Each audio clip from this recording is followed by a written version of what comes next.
Franchement, je sais pas si je suis dans un rêve, dans un cauchemar, franchement, je sais pas.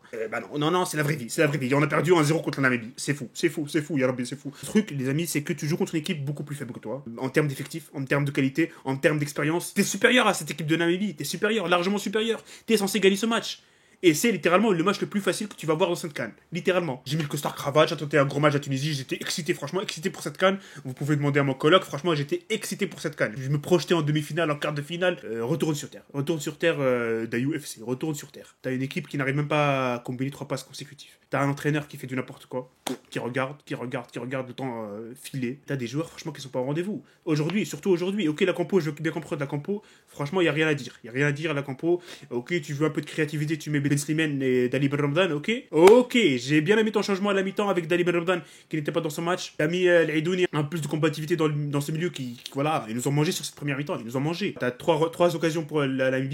Le gardien qui les sort miraculeusement. Et heureusement, sinon ça aurait été un score largement plus lourd. Et en face à cette équipe de Tunisie, surtout la première mi-temps. Surtout la première mi-temps. On aurait dit l'Ouganda qui joue. Même l'Ouganda, ils sont plus forts. Je suis désolé, tous mes amis ougandais, je sais pas, je m'en fous en fait. Je suis pas désolé, je m'en fous. T'as une seule occasion en première mi-temps, c'est le corner de Knissi à la 6ème minute. Une seule occasion contre une équipe qui est censée être inférieure à toi. Tu rentres au vestiaire avec un exploit, ce 0-0. J'ai jamais vu la défense de la section tunisienne perdu comme ça. Vous vous rappelez les amis en Coupe du Monde, une défense qui était là en bloc, bien compacte, bien positionnée, il y avait tout. Là qu'est-ce que tu fais? Tu vois Talbi qui est un peu perdu, Melier qui fait des passes approximatives, il y a une action en deuxième mi-temps, mais je sais pas si vous vous en rappelez, une passe de Melier, l'Aidouni il regarde, Talbi il regarde, le défenseur il passe, tranquille, autoroute, je passe, moi je paye pas, il fait la passe en retrait, heureusement que Talbi revient et dégage sur la ligne, mais frère c'est quoi cette équipe? Qu'est-ce que j'ai regardé aujourd'hui? Je suis désolé, c'est pas la Tunisie qui avait en Coupe du Monde. Voilà, et ça me fait mal au cœur parce que j'avais beaucoup d'attentes. Et là, ce que les joueurs me rendent sur le terrain, les amis, il n'y a même pas de mots pour qualifier cette prestation. Exécrable. C'est pire qu'exécrable. Et maintenant, le problème, c'est le prochain match. Ok, t'as perdu contre la Namibie. À la limite, tu peux te qualifier à la 3ème place, meilleur 3ème comme l'année dernière. Pas l'année dernière, l'édition précédente de la CAN. La dernière CAN, on s'était qualifié. On avait perdu contre la Gambie, le Mali. Et on avait battu la Mauritanie 3-0. On s'était qualifié grâce à la différence de but avec ce 3-0, bien sûr. Et voilà, maintenant, tu es en position où tu perds le match qui est le plus facile. Tu vas jouer le Mali la prochaine fois. Et l'Afrique du Sud après. Franchement, si la Tunisie joue comme on a vu aujourd'hui face au Mali, on perd minimum 3-0. Toujours la même chose, c'est toujours la même chose. Quand t'es favori, tu perds. La Tunisie, c'est toujours comme ça. Si vous voyez dans l'avenir proche la Tunisie favori dans un match, ne vous cassez pas la tête, amis. On va perdre, on va faire un nul, on va faire un match catastrophique. Ne vous cassez pas la tête, c'est toujours comme ça. La Coupe du Monde, tu fais un nul contre le Danemark, ok, le Danemark est beaucoup plus fort que toi.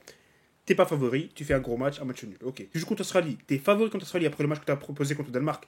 Et l'Australie avait perdu contre la France, je crois 5-1, un truc comme ça, 3-1, 4-1. Tu perds contre l'Australie 1-0 quand t'es favori. C'est pour ça que personne ne prend cette équipe au sérieux, en fait, pour la victoire finale. Parce qu'on sait qu'au bout d'un moment, il y a une équipe qui va sortir de nulle part et qui va nous battre et nous éliminer. C'est toujours comme ça. Bon, le seul point positif, les amis, dans ce match, c'est Msekni, Béchel Ben Saïd. Béchel Ben Saïd, il peut rien faire sur le but de la Namibie. Il fait 3 arrêts, 3 parades miraculeuses pour sauver la Tunisie en premier mi-temps et une ou deux parades en deuxième mi-temps. Et Msekni, il joue tout seul, littéralement. Il joue tout seul. Il met des caviars, c'est lui qui tire 2 fois de la tête, il y a le gardien qui sort. Et je crois qu'il a 34 ans, les amis. 34 ans, c'est lui le leader de cette équipe de Tunisie. Je pensais qu'Elias Achour, il allait prendre la relève sur ce match-là. Il peut même pas enchaîner de dribble. Pourtant, avec le Copenhague, je crois qu'il est top 5 des meilleurs dribbleurs de cette Champions League. La Namibie mérite sa victoire totalement. Je sais que la Tunisie a eu ses 2-3 occasions en deuxième mi-temps. C'est sur des coups de pied arrêtés, je crois que c'est 2 corners et un coup franc, je suis pas sûr. Hein. Pas de jeu proposé par cette équipe de Tunisie. Pas de danger réel en open play, comme on dit en anglais. Des passes incomplètes. Du déchet à droite, à gauche. La défense totalement perdue. Le milieu qui a été totalement écrasé par le milieu de la Namibie. On ne savait pas à quoi s'attendre. Voilà, hein. Ils nous ont battus. Ils ont fait le scénario incroyable. Ils ont mis ce but en fin de match. Bravo, ouais, je vais dire, je sais pas moi, mais je suis déçu. Je vais pas enlever le mérite de cette équipe namibienne, mais franchement, je suis très très déçu de la sélection tunisienne. C'est très très pauvre ce football proposé par Gélal Guardiola. La seule chose positive, c'est que en cas d'élimination, on pourrait enfin dire au revoir à Gélal Guardiola, l'entraîneur de la Tunisie. Mais les amis, on va rester optimiste. Un viveur dans le chat me l'a indiqué. Thomas, salut à toi. Là, il reste 2 matchs, pardon. Voilà, on va attendre le score du match Mali-Afrique du Sud. Je sais pas en fait. Je sais pas ce qui serait positif pour nous. Un match nul peut-être. En tout cas, prochain match, c'est Mali. Après, il y aura l'Afrique du Sud.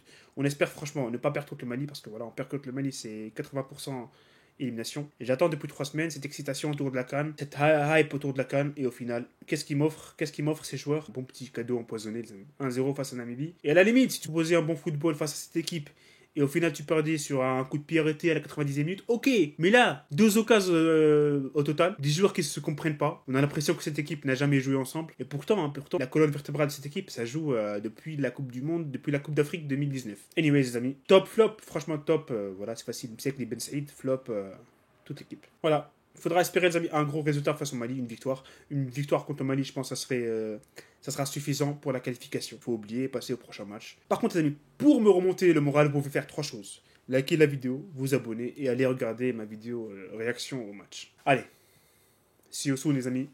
J'espère que vous passez une bonne soirée, une bonne journée, ça dépend quand vous regardez cette vidéo. Et on se retrouve très bientôt. Salut et profitez des vôtres. Tahitounes malgré tout, les amis. Tahitounes malgré tout.